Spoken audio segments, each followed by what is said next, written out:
Hi hello नमस्ते, स्वागत आहे तुमचं स्मार्ट सुगरण या यूट्यूब चॅनलमध्ये। आज आपण चमचमीत झणझणीत वांग्याचं भरीत कसं करायचं त्याची रेसिपी पाहूयात। वांग्याच्या भरताचे खूप सारे प्रकार आहेत, त्यातील एक प्रकार आज आपण येथे पाहणार आहोत। थोड्याशा वेगळ्या पद्धतीने आज आपण हे वांग्याचं भरीत करणार आहोत, परंतु याची टेस्ट खूपच छान लागते। तर अशा प्रकारे एकदम चमचमीत असं वांग्याचं भरीत कसं करायचं त्याची रेसिपी पाहूयात। चला तर वेळ न घालवता रेसिपीला सुरुवात करूया। भरीत करण्यासाठी अशा प्रकारे मोठ्या साईजचं वांग घ्यायचं आहे। वांग शक्यतो काटेरी घ्यायचं, म्हणजे त्याची टेस्ट खूपच छान येते। तर चाकूच्या साहाय्याने अशा प्रकारे मधून कट करून घ्यायचं आहे, म्हणजेच वांग जे किडका असेल तर ते आपल्याला पाहता येईल। त्यानंतर ह्याच्यामध्ये आपण हिरवी मिरची आणि लसूण घालणार आहोत, म्हणजे ते वांग्याबरोबर छान अशा प्रकारे भाजले जाईल आणि या भरतामध्ये याची टेस्ट खूपच छान लागेल। तर अशा प्रकारे हिरवी मिरची आणि लसूण ह्याच्यामध्ये भातमध्ये घालून घ्यायचं आहे आणि थोडंसं वरून तेल लावून घ्यायचं आहे। तेल पण जास्त लावायचं नाही, तर थोडंसं तेल लावायचं आहे। तर अशा प्रकारे भाजण्यासाठी आपलं वांग तयार झालेलं आहे। गॅस चालू करूयात आणि मीडियम गॅसवरती हे वांग अगदी छान अशा प्रकारे भाजून घ्यायचं आहे।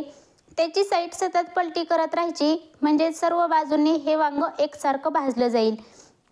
तर अशा प्रकारे वांग सतत हलवत छान अशा प्रकारे भाजून घ्यायचं आहे। किंवा ह्याच्याऐवजी तुम्ही हे वांग उकडून घेतलं तरी पण चालेल, परंतु भरतामध्ये उकळलेल्या वांग्यापेक्षा भाजलेल्या वांग्याची टेस्ट खूपच छान येते। अगदी अशा प्रकारे हे वांग भाजून घ्यायचं आहे। वांग संपूर्णपणे भाजून झालेलं आहे। गॅस बंद करूयात आणि एका डिशमध्ये काढून संपूर्णपणे थंड करून घेऊयात। वांग संपूर्णपणे थंड झाल्यानंतर ह्याच्यावरची ही काळी साल आहे ती काढून घ्यायची आहे आणि ह्यातला लसूण आणि हिरवी मिरची ह्याच्याबरोबरच आपल्याला मॅश करून घ्यायची आहे, ती अजिबात काढायची नाही। तर अशा प्रकारे वांग्याची सर्व साल काढून झालेली आहे।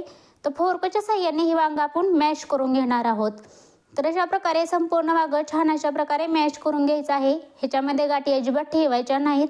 वांग चांगलं भाजलेलं आहे, त्याच्यामुळे हे छान अशा प्रकारे मॅश होत आहे।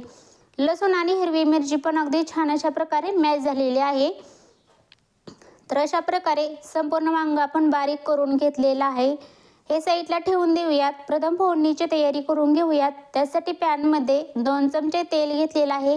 याच्यामध्ये अर्धा चमचा मोहरी छान अशी फुलली, त्याच्यामध्ये 1 चमचा जिरे घ्यायचे आहे। जिरे पण छान अशा प्रकारे फुलू द्यायची।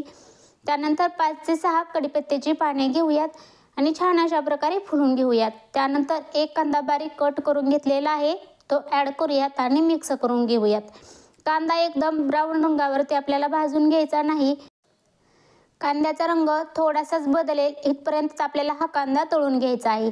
त्याच्यामध्ये अर्धा टोमॅटो बारीक कट करून घेतलेला आहे। टोमॅटो वापरणे संपूर्णपणे ऑप्शनल आहे, परंतु या भरतामध्ये या टोमॅटोची टेस्ट खूपच छान लागते। टोमॅटो मऊ होईपर्यंत आपल्याला शिजून घ्यायचा आहे। तर अशा प्रकारे आपला टोमॅटो पण छान अशा प्रकारे शिजलेला आहे। ह्याच्यामध्ये आपण इतर पावडर मसाले ॲड करूयात। अर्धा चमचा हळद, 1 चमचा कांदा लसूण मसाला, 1 चमचा लाल मिरची पावडर आणि मिक्स करून घेऊयात। तर एवढेच पावडर मसाले आपल्याला येथे वापरायचे आहेत, ह्याच्यापेक्षा जास्त मसाले वापरायचे नाहीत, नाहीतर त्याचा स्ट्रॉंग फ्लेवर या भरतामध्ये चांगला लागणार नाही। तर मिक्स करून घेऊयात। अशा प्रकारे मिक्स करून झालेलं आहे। संपूर्ण साहित्य आपलं छान अशा प्रकारे तळून झालेलं आहे। याच्यामध्ये मॅश करून घेतलेली वांगी ॲड करूयात आणि मिक्स करून घेऊयात। अशा प्रकारे या तेलामध्ये ही वांगी मिक्स करून घ्यायची आहेत आणि अगदी 2 मिनिटच फक्त शिजवून घ्यायची आहेत, कारण आपण अगोदर वांग भाजून घेतलेलं होतं, त्याच्यामुळे जास्त वेळ शिजवायची अजिबात गरज नाही। त्यानंतर ह्याच्यामध्ये शेंगदाणे भाजून त्याचा जाडसर कूट करून घ्यायचा आहे, तो 1 चमचा ॲड करूयात। तर कूट हा जाडसरच ठेवायचा। त्यानंतर खूप सारी कोथिंबीर ॲड करूयात आणि चवीप्रमाणे मीठ घेऊयात। तर मीठ अशा प्रकारे शेवटी घालायचं, म्हणजे त्याचा अंदाज बरोबर येतो आणि मिक्स करून घेऊयात। आणि एक मिनिट बरंच आपल्याला हे भरीत परतून घ्यायचं आहे, याच्यापेक्षा जास्त वेळ शिजवायचं नाही। हे भरीत बाजरी किंवा ज्वारीची भाकरी चपाती याच्यासोबत खूपच छान लागते। तर अशा प्रकारे आपलं वांग्याचं भरीत बनवून तयार आहे। ही रेसिपी तुम्हाला कशी वाटली हे कमेंट बॉक्समध्ये मला नक्की सांगा।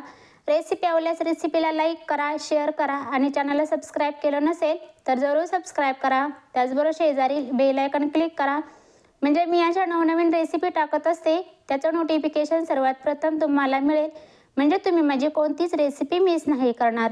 संपूर्ण रेसिपी पाहिल्याबद्दल थँक्यू.